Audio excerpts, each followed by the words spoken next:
அனைவருக்கும் வணக்கம். நான் சோதரர் தமிழரசன் பேசுகிறேன். இன்றைக்கி நம்ம இந்த பதிவில் பார்க்க போகிற தலைப்பு புரட்டாசி மாத ராசி பலன். புரட்டாசி மாத ராசி பலனை பற்றி தான் இந்த பதிவில் நம்ம பார்க்க போகிறோம். புரட்டாசி மாத கிரகநிலைகள் எப்படி இருக்குன்னு பார்க்கலாம். சரிங்களா? இந்த மாத கிரகநிலைகள்லாம் எப்படி இருக்குன்னு பார்த்துருவோம்.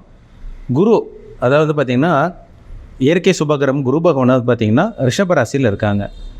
செவ்வாய் பார்த்திங்கன்னா மிதுன ராசியில் சஞ்சரிச்சுட்டு இருக்காங்க. புதன் சிம்ம ராசியில் இருக்கார். சூரியன், கேது, சுக்கிரன் கன்னி ராசியில் இருக்காங்க. சனி பாருங்கள் வக்ர நிலையில் கும்ப ராசியில் இருக்காங்க. ராகு மீன ராசியில் சஞ்சரிச்சிருக்காங்க. இதுதான் புரட்டாசி மாதம் 1ஆம் தேதிக்கு உண்டான கிரக நிலைகள். புரட்டாசி மாதம் பாருங்கள் 2ஆம் தேதி பாருங்கள் சுக்கிரனோட பயிற்சி நடக்கும். புரட்டாசி மாதம் 7ஆம் தேதி பாருங்கள் புதனோட பயிற்சி நடக்கும். புரட்டாசி மாதம் 24ஆம் தேதி மறுபடியும் புதனோட பயிற்சி நடக்கும். புரட்டாசி மாதம் 26ஆம் தேதி மறுபடியும் சுக்கிரனோட பயிற்சி நடக்கும். அதாவது இந்த மாதம் மட்டும் பார்த்திங்கன்னா புதன் 2 இடத்துக்கு மாறுறாரு, சுக்கிரனும் 2 இடத்துக்கு மாறுறாரு. அதாவது சுக்கிரன் பாருங்கள் கன்னி ராசியிலிருந்து துலாம் ராசியிலிருந்து அப்புறம் துலாமிலிருந்து விருச்சிக ராசிக்கு வர்றார். புதன் சிம்ம ராசியிலிருந்து மிதுன ராசிக்கு அப்புறம் மிதுன ராசியிலிருந்து மறுபடியும் உங்களுக்கு பார்த்திங்கன்னா துலாம் ராசிக்கு வந்துடுறார். புதன் 2 இடத்துக்கு மாறுறாரு, சுக்கிரனும் 2 இடத்துக்கு மாறுறாங்க. சுபகிரகம் புதனும் சுபகிரகம், சுக்கிரனும் சுபகிரகம். இந்த புரட்டாசி மாதம் எப்படி இருக்குன்னு பார்க்கலாம். சரிங்களா? 12 ராசிக்காரங்களுக்கும் என்ன விதமான பலன்கள் நடக்க போகுது, என்னென்ன நடக்க போகுது, உங்களுக்கு சாதகம் என்ன பாதகம் என்னன்னு எல்லாமே இந்த பதிவில் நம்ம டீட்டெயிலாக தெளிவாக பார்த்துடலாம். ராசி பலன்கிறது பார்த்திங்கன்னா ராசி பலன் நம்ம ஜென்ரலாக பார்க்குறோம். ராசி பலனில் ஜென்ரலான ஒரு பலன், பொதுவான பலன். அவங்கவுங்க ஜாதகத்தில் தனிப்பட்ட ஜாதகம் தான் ரொம்ப முக்கியம். சரிங்களா? ஏன்னா ஒவ்வொருத்தரும் ஒவ்வொரு ஏஜில் இருப்பாங்க. 10 வயசுக்குள்ளே இருப்பாங்க, 20 வயசுக்கு மேலே இருப்பாங்க, 30 வயசுக்கு மேலே இருப்பாங்க, ஒரு சில பேர் 55 வயசுக்கு மேலே இருப்பாங்க, ஒரு சில பேர் இருப்பாங்க 70-80 வயசு வரைக்குமே இருப்பாங்க. சரிங்களா? ஒவ்வொருத்தரும் ஒவ்வொரு ஏஜில் இருப்பாங்க. எல்லாத்துக்கும் நம்ம ஒரே மாதிரி நடந்தோம்னு சொல்லிட முடியாது. சரிங்களா? எல்லாத்துக்கும் ஒரே மாதிரி பலன்கள் நடக்காது. ஒவ்வொருத்தருக்கும் ஒவ்வொரு சில விஷயங்கள் நடக்கும். அவங்கவுங்க வயதுக்கு தகுந்த மாதிரி தனிப்பட்ட ஜாதகம் பார்த்தா தான் நம்ம அக்யூரேட்டாக சொல்ல முடியும். கோச்சார பலன் நம்ம ஜென்ரலாக பார்க்குறோம். இப்போ வான்மண்டலத்தில் கிரகங்கள் எப்படி இருக்குது, உங்களுக்கு சாதகமாக பாதகமாக, நல்லது செய்யுமா கெட்டது செய்யுமா, நம்ம ஜென்ரலாக பொதுவாக பார்க்குறோம். அவங்கவுங்க ஜாதகத்தில் லக்ன அடிப்படையில் நம்ம பார்த்தா தான் டீப்பாக நம்ம சொல்ல முடியும். லக்னம்ங்கிறது என்னென்னு பார்த்தீங்கன்னா, லக்னம்ங்கிறது உயிர், ராசிங்கிறது உடல். அப்போ அந்த உடலுக்குள்ளே இருக்கிற அந்த உயிர், அந்த ஆன்மா எப்படி என்னென்ன அனுபவிக்க போகுது, நல்லது அனுபவிக்க போதா கெட்டது அனுபவிக்க போதா, நீங்கள் நல்ல கர்மாவில் பிறந்திருக்கீங்களா கெட்ட கர்மாவில் பிறந்திருக்கீங்களா, இது எல்லாமே தனிப்பட்ட ஜாதகத்தை பார்த்தா 100% நம்ம சொல்ல முடியும். சரிங்களா? கோச்சார பலன் எப்பவுமே பார்த்தீங்கன்னா 15-20% பேசும். அவங்கவுங்க தனிப்பட்ட ஜாதகம் தான் 80-85% பேசும். சரிங்களா? அதனால தான் சுய ஜாதகத்தையும் செக் பண்ணிக்கங்கிற சொல்கிறது. சரிங்களா? உங்கள் பிறப்பு ஜாதகம் தனிப்பட்ட ஜாதகம் பார்க்க விருப்பப்பட்டீங்கன்னா கீழே இருக்க வாட்ஸ்அப் நம்பருக்கு உங்கள் ஜாதகத்தை அனுப்பிச்சுடுங்க. நம்ம டீப்பாக தெளிவாக துல்லியமாக பார்த்து தெரிஞ்சுக்குவோம். இன்றைக்கி நம்ம இந்த பதிவில் பார்க்க போகிற ராசி கும்பராசி. காலபுருஷ தத்துவப்படி 11ஆம் ராசியான கும்பராசி நேயர்களுக்கு இந்த மாதம் புரட்டாசி மாதம் எப்படி இருக்குன்னு பார்க்கலாம். கும்பராசி நேயர்கள் பாருங்கள் நண்பர்கள் நிறையா இருப்பாங்க. கும்பராசி நேயர்களுக்கு நண்பர்கள் நிறையா இருப்பாங்க. நிதானமான ராசி கும்பராசி. நிதானமாக தான் இருப்பீங்க. அவசரப்பட்டு எந்த ஒரு முடிவு எடுக்க மாட்டீங்க. ஸ்லோன்னாலே கும்பராசி தான். சரிங்களா? எந்த ஒரு விஷயத்தையும் பொறுமையாக இருந்ததை டீல் பண்ணுவீங்க. அவசர குணம் உங்களுக்கு இருக்கவே இருக்காது. நிறைய நண்பர்கள் உங்களுக்கு அமைவாங்க. உங்கள் ராசியோட கேரக்டர் அதான், நிறைய நண்பர்கள் சேர்ந்துருவாங்க. அதேமாதிரி நண்பர்களுக்காக நிறைய நல்ல விஷயங்கள் பண்ணுவாங்க கும்பராசி நேயர்கள்.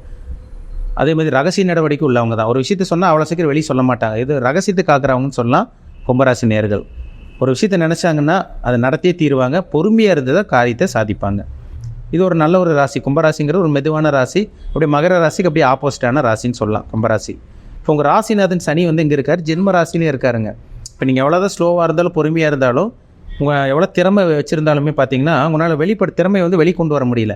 அந்தளவுக்கு உங்களுக்கு பிரச்சனை போயிட்டுருக்கு, மன உளைச்சல் போயிட்டுருக்கு, எந்த ஒரு நல்லதும் நடக்க கிடையாது. சனி உங்களை போட்டு ஆட்டி படைச்சிட்டு இருக்காருன்னு சொல்லலாம். சரிங்களா? அவிட்ட நட்சத்திரமோ சதய நட்சத்திரக்காரங்க பாதிப்பிலிருந்து இப்போ புரட்டாதி நட்சத்திரக்காரங்களுக்கு புதுசாக பிரச்சனை ஆரம்பிச்சிருக்கு. அதனால் பார்த்திங்கன்னா ஜென்மசனி முடிகிற வரைக்கும் கொஞ்சம் கவனமாக இருங்க. எல்லாமே அடுத்த வருஷம் எல்லாமே மாறும், உங்கள் நிலைமை எல்லாமே மாறும். இந்த மாதம் எப்படி இருக்குன்னு பார்த்தோம்னா, உங்களுக்கு ராஜயோகாதிபதி கிரகம், உங்கள் ராஜயோகாதிபதி கிரகம் சுக்கிரன் சொந்த வீட்டுக்கு வர்றாருங்க. அப்போ எப்போ நடக்குது? புரட்டாசி மாதம் 2ஆம் தேதி செப்டம்பர் 18. உங்கள் ராசிக்கு 9ஆம் தேதி 9ஆம் இடத்துக்கு பாக்கி ஸ்தானத்துக்கு வரனால அதிர்ஷ்டம் கிடைக்கும். ஏதோ அப்படியே கொஞ்சம் கஷ்டத்தில் இருக்கீங்களா, ஒரு சில நல்ல விஷயங்களும் இந்த மாதம் நடக்கும். சரிங்களா? புரட்டாசி 2ஆம் தேதிக்கு அப்புறம் ஒரு சில மாற்றங்கள் நடக்கும். குடும்ப விஷயத்தில் கவனமாக இருங்க, பொருளாதார விஷயத்தில் கவனமாக இருங்க, யாருக்கும் பணத்தை கொடுத்து ஏமாந்துடாதீங்க. லவ் பண்ணிகிட்டு இருக்கவங்கள ஜாக்கிரதையாக இருங்க, உங்களுக்கு அதுக்குள்ள தான் பிரச்சனை வரும். சரிங்களா. மெயினாக பணப்பிரச்சனை, கும்பராசி நேயர்களுக்கு பணப்பிரச்சனை, கடன் பிரச்சனை, குடும்பத்தில் நிம்மதி கிடையாது, இப்படி தான் போயிட்டுருக்கு உங்களுக்கு. சரிங்களா. ராசிக்கு 4ஆம் இடத்துல குரு இருக்கார். இது ஒரு சில பேர்த்துக்கெல்லாம் சாதகமாக அமைஞ்சிடும். வண்டி, வீடு, வாகனம் எல்லாருக்கும் அமைஞ்சிடாது. ஒரு சில பேர் கடன் வாங்குவீங்க. ஒரு சில பேர் லோனுக்காக வெயிட் பண்ணிகிட்ருக்கீங்க. லோன் அப்ளை பண்ணிகிட்ருக்கவங்களுக்கு, லோன் அப்ளை பண்ணவங்களுக்கு லோன் அப்ரூவ் ஆயிரும். கடன் உடனே வாங்கி வச்சு வீடு வாங்குறது, நிலம் வாங்குறது, 2 வீலர் வாங்குறது, மாதம் இஎம்ஐ மூலமாக கட்டுறது, இந்த மாதிரி விஷயங்கள் உங்களுக்கு கரெக்டாக போயிடும். சரிங்களா. 4ஆம் இடத்துல குரு இருக்கிறது ஒரு பாசிட்டிவான ஒரு அமைப்பு தாங்க. அம்மா மூலமாக உதவி கிடைக்கும். அம்மாவோட உடம்பு ஆரோக்கியத்தில் ஏதோ பிரச்சனை இருந்தால் கூட அது கூட கொஞ்சம் கொஞ்சமாக இந்த மாதம் ரெடி ஆகும். ஜென்மசனியில் திருமணம் பண்ணலாமான்னு ஒரு சில பேர் கேட்குறாங்க. திருமணம் பண்ணலாங்க, இந்த மாதம் முயற்சி பண்ணுங்கள். 7.5 சனியில் மேக்ஸிமம் திருமணம் நடக்கும். சரிங்களா. ஜென்மசனியில் திருமணம் பண்ணக்கூடிய காலகட்டம் தான். திருமணத்துக்காக முயற்சி பண்ணிகிட்டு இருக்கவங்க இந்த மாதம் முயற்சி பண்ணுங்கள். வரன் என்ன வரன்னு உங்கள் மாப்பிள்ளையாக இருந்தால், ஒரு ஆணாக இருந்தால் பெண்ணை யாருன்னு தெரியும், ஒரு பெண்ணாக இருந்தால் உங்கள் கணவன் உங்கள் மாப்பிள்ளை யாருன்னு உங்களுக்கு தெரிய வரும். சரிங்களா. நல்ல மாதம் தான்.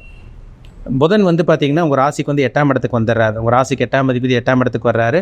அப்புறம் 9ஆம் இடத்துக்கு வந்துடுறாரு. மாணவர்களுக்கு நல்லாயிருக்கும். சரிங்களா. குழப்பத்திலே இருந்தீங்க, ஞாபக சக்தி இல்லைங்க சார், ஞாபகம் மறதி ஆகுது, குழப்பத்தில் இருக்குன்னு சொல்லிட்டு இருக்கவங்களாம் இந்த மாதம் குழப்பத்திலிருந்து வெளியே வரக்கூடிய ஒரு நல்ல மாதமாக உங்களுக்கு இருக்கும். சரிங்களா. ஏன்னா புதன் அறிவுக்கு அதிபதி. புதன் நல்லா இருக்கிறதுனால சிந்திச்சு செயல்பட போகிறீங்க, நல்லா படிக்க போகிறீங்க. உயர்கல்வி படிச்சுட்டு ட்ரை பண்ணிகிட்டு இருக்கவங்களுக்கெல்லாம் இந்த மாதம் நல்லாயிருக்கும் உங்களுக்கு. சுக்கிரன் உங்களுக்கு ராசிக்கு 10ஆம் இடத்துக்கு வர்றார். 9ஆம் அதிபதி 9ஆம் இடத்துலேருந்து 10ஆம் இடத்துக்கு வர்றது ஒரு யோகம். சரிங்களா. 9ஆம் அதிபதி 10ஆம் இடத்துக்கு தர்ம கர்மாதிபதி யோகம் இந்த மாதம் இருக்கிறனால சொந்த தொழில் பண்ணிகிட்டு இருக்கவங்களுக்கு ஓரளவுக்கு நல்லாவே இருக்கும். போன மாதத்தை கம்பேர் பண்ணும்போது இந்த மாதம் புரட்டாசி மாதம் உங்களுக்கு சாதகமாக தான் இருக்குது உங்களுக்கு. சரிங்களா.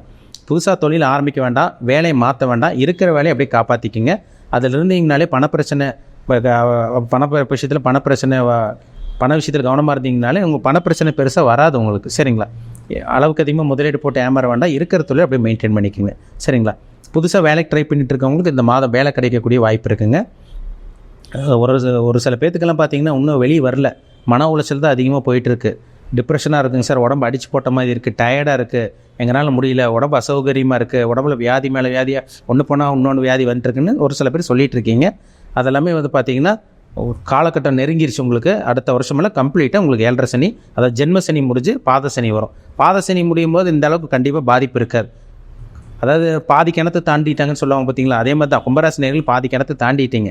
அடுத்த வருஷம் உங்களுக்கு மார்ச் கடைசியிலலாம் பார்த்தீங்கன்னா உங்களுக்கு ஜென்ம சனி முடிஞ்சு பாத சனிக்கு வருவீங்க. பெரிய பாதிப்பு உங்களுக்கு இருக்காது. இந்த வருஷம் இன்னும் கொஞ்சம் சமாளிக்கிற மாதிரி தான் இருக்கும்.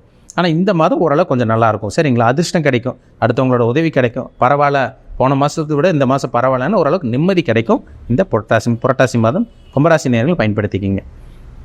உங்கள் தனிப்பட்ட ஜாதகத்தில் என்ன தசாபுத்தி போகுதுன்னு பாருங்கள். கோச்சாரம் நம்ம ஒரு பக்கம் பார்த்துட்டு இருந்தாலும் உங்கள் தனிப்பட்ட ஜாதகத்தில் என்ன தசாபுத்தி போகுது, என்ன கர்மாவை அனுபவிக்க பிறந்திருக்கீங்க, நல்ல கர்மாவை அனுபவிக்க பிறந்திருக்கீங்களா, கெட்டதை அனுபவிக்க பிறந்திருக்கீங்களா, அங்கே வாழ்க்கையில் என்னெல்லாம் நடக்க போகுது எல்லாமே அவங்கவுங்க ஜாதகத்தை பார்த்தா தான் துல்லியமாக சொல்ல முடியும். உங்கள் பிறப்பு ஜாதகம், தனிப்பட்ட ஜாதகம் பார்க்கணும்னு விருப்பப்பட்டீங்கன்னா கீழே இருக்க வாட்ஸ்அப் நம்பருக்கு உங்கள் ஜாதகத்தை அனுப்பிச்சுடுங்க, அப்பாயின்மெண்ட் வாங்கிக்கிங்க. உங்கள் தனிப்பட்ட ஜாதகத்தை பார்த்து 100% அக்யூரேட்டாக டீட்டெயிலாக தெளிவாக துல்லியமாக பார்த்து தெரிஞ்சுக்குவோம். மீண்டும் அடுத்த பதிவில் சந்திப்போம். உங்களிடமிருந்து விடைபெறுவது உங்கள் சகோதரர் தமிழரசன். இந்த சேனல் பிடிச்சிருந்தால் உங்கள் நண்பருக்கு உறவினருக்கும் ஷேர் பண்ணுங்கள், லைக் பண்ணுங்கள், சப்ஸ்கிரைப் பண்ணுங்கள், பெல் பட்டனை கிளிக் பண்ணிக்கோங்க, ஆளுங்கிற ஆப்ஷன் இருக்கும் அதையும் சூஸ் பண்ணிக்கோங்க. அப்போ தான் நாங்கள் போடுற பதிவுகள் எல்லாமே உங்களை சேரும். நன்றி, வணக்கம்.